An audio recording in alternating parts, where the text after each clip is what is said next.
नमस्कार मंडळी, आज आपण बनवूया गव्हाची भाजी तिळकूट टाकून बनवणार. तर कढईत 2 मोठे चमचे तेल घेतले.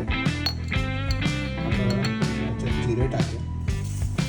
जिरे तडतडले त्याच्यामध्ये मिरची, लसूण आणि आल्याचे पेस्ट टाकले.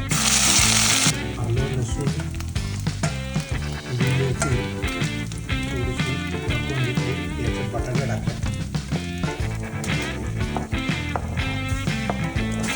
बटाटे चांगले परतून घेऊया. बटाटे 5 मिनिटं शिजवून घेऊया. मध्ये असं परतवलं नाही तर खाली बटाटे केलं. आता आपण गवार टाकून घेऊया.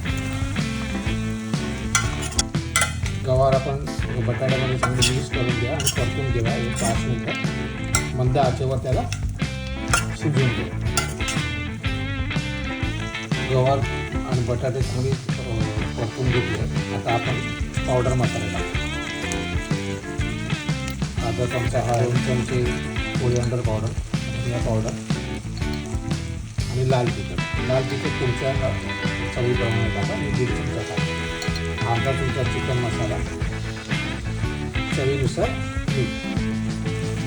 सगळे मसाले भाजीमध्ये मिक्स करून घ्या.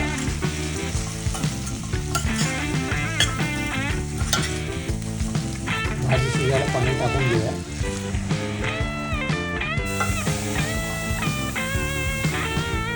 भाजीचा कलर वगैरे छान वाटतो. 10 ते 15 मिनिटं भाजी शिजवून घ्या. आता आपण बघूया भाजी शिजली आहे का. भाजी शिजली आहे. वरतून याच्यावर आपण तिळगुळचा मसाला टाकला आणि 1.5 चमचा टाकला. भाजी मिक्स करून घ्या.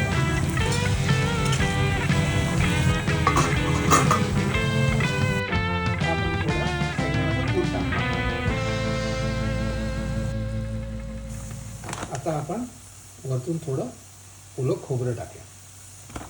ओलं खोबऱ्याने चांगली टेस्ट येते.